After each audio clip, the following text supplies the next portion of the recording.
If you're interested in learning about a woman of many firsts, the most prominent achievements being the first Black woman judge in America, then my Jane Bolin Black History Short is for you. Hi, and thank you for tuning in to Noir Histoire. I'm Natasha, and in this episode, I'll be sharing what I've learned about Jane Matilda Bolin, born on April 11, 1908, died on January 8, 2007, notable lawyer and judge, nationality American. Notable judge, nationality American. Jane Matilda Bolin entered the world in Poughkeepsie, New York as the daughter of Matilda Ingram Emery and Gaius C. Bolin.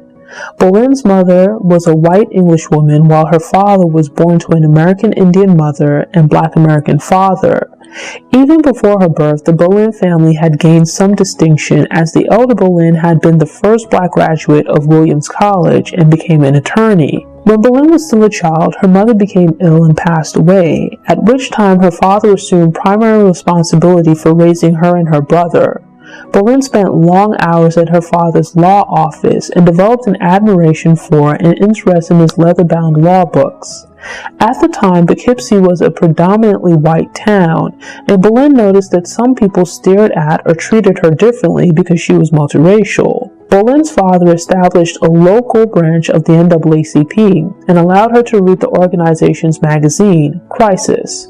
Within its pages, she learned about lynchings and other acts of racially motivated oppression that Black people faced.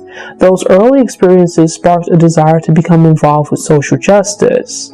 An industrious student, Bolin graduated from high school at 16. Having grown up mere blocks from the prestigious Vassar College, that school would seem to be the obvious choice for college. But Vassar was not an option for Bolin, as the school did not accept Black students. Instead, Bolin became one of only 2 Black students enrolled at Wellesley. While Wellesley accepted Black students, they did not receive a warm welcome. Excluding an invitation to portray Aunt Jemima in a skit, Bolin and her Black classmate were otherwise socially shunned to the degree that they moved off campus. Their ostracism resulted in a lonely college experience, the memory of which remained with Bolin many years later. Bolin's grades placed her among the top 20 students in her graduating class. Yet when she began considering careers, a guidance counselor and her father attempted to discourage her from pursuing law. The guidance counselor rationalized that there were few opportunities in law for women and none for Black women. A lawyer himself, her father was initially concerned that the profession would expose Bolin to some of the most terrible aspects of humanity. But Bolin's persistence resulted in her father relenting and providing support for her to attend law school. Unfortunately, while Bolin would become the first Black woman to graduate from Yale Law School, she again had to endure racially motivated isolation and mistreatment. After graduation, she briefly joined her older brother, who had also become a lawyer at their father's law firm. But during her first year of law school, Bolin had met fellow law student Ralph Mizell, who became a lawyer in New York City. When the two married, Bolin relocated, in part for her husband, but also for the opportunity to carve out her own identity in a big city rather than in the shadow of her father and brother in the relatively small town of her birth. Bolin had graduated from a very elite undergrad college and one of America's top law schools, yet most likely due to a combination of sexism and racism, her applications were all rejected when she applied to jobs. Undeterred, she and Mizell started a law firm, and their marriage also produced one son. After working together for 5 years, the two went separate ways professionally.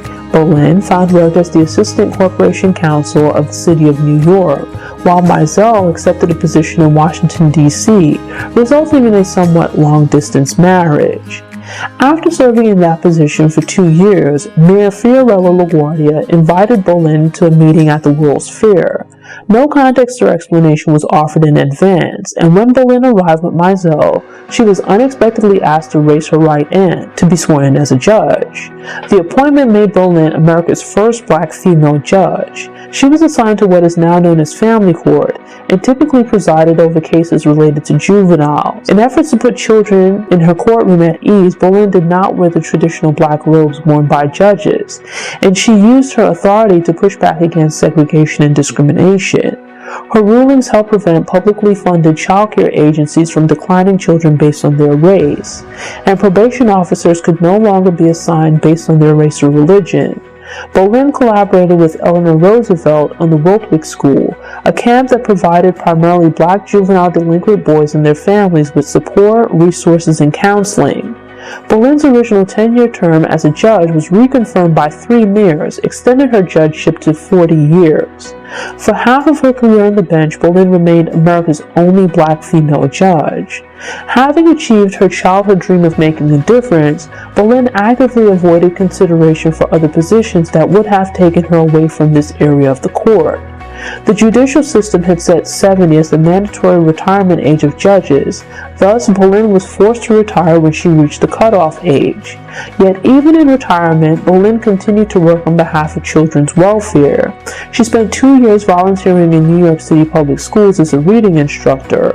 Bolin also worked for the New York State Board of Regents. Back when Bolin had first been sworn in as a judge, her father worried, as he believed stress from the job caused judges to die early. He had also been concerned about Bolin's exposure to gruesome aspects of humanity as a lawyer, yet he did not need to worry. Jane Matilda Bolin lived a long life, passing away at the age of 98 in Long Island City, Queens, New York.